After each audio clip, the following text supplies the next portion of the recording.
latest reports out from USDA to tell everybody in this country about how much soybeans we're going to grow and how much corn we're going to grow and how much wheat we're going to grow. And boy, that sets the market stage for the next 3-4 months if we don't watch it.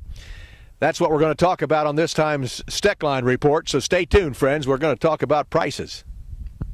My grandfather came across the plains from Missouri in the 1860s and ran a hotel and stage stop here with livery stable, and it's been in the family ever since. We run probably about 100 cows here and 250 over at the other ranch. I'm sure there are other banks we could have dealt with, but they've been so friendly and know what the ups and downs are in the business. American Ag Credit is like a family for us for financial help.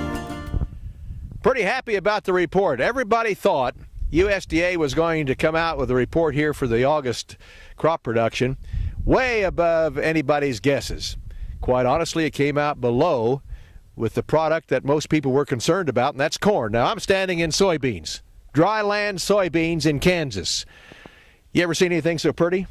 I got to tell you, they're knee-high or better, and they're setting pods, and I guarantee you this will be about as good a crop as you can get, whether you were irrigating or not. 3.5 inches of rain here in south central Kansas in the last week. It's pretty much that way all across America, though. I mean, corn and soybeans both are just phenomenal. Rain makes grain. We all know that, and it's doing it this year. Now, the surprise of the day comes when USDA says now our average yield is going to be 167.4 bushels an acre. Now, the average trade guess was 170, so that is below 3 bushels an acre, below the trade guess. And that made the market steady out a little bit because it's been in such a depressed state that we need something to help it. And quite honestly, the ending stocks report was pretty good too. Corn, the average guess was 2.03 bushels, a billion bushels. Well, it's 1.8 billion bushels, and so consequently that feels pretty good. Soybeans, the carryover, the ending stocks was at 430 million. The trade was guessing it to be averaging about 409, so it's up a little bit above what we'd like to see.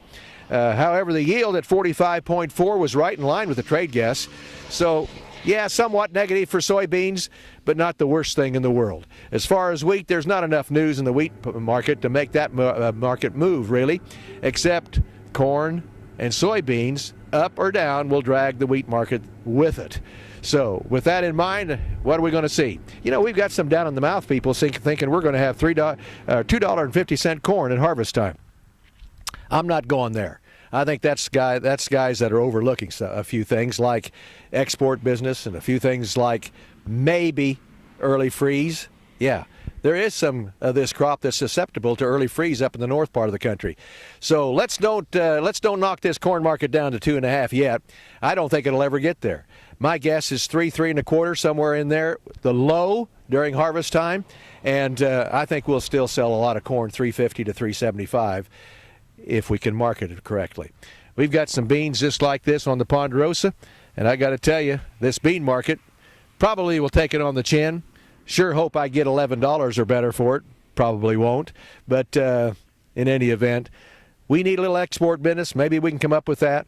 The wheat market is going to be, I think, stabled out here at this lower price and maybe a slight upswing in it.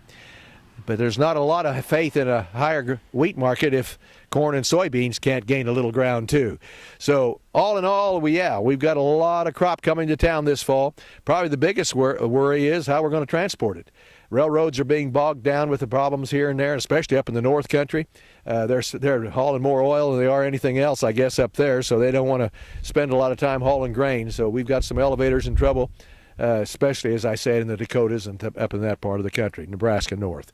Well, anyway, folks, we've got a nice crop. Wish it was better priced.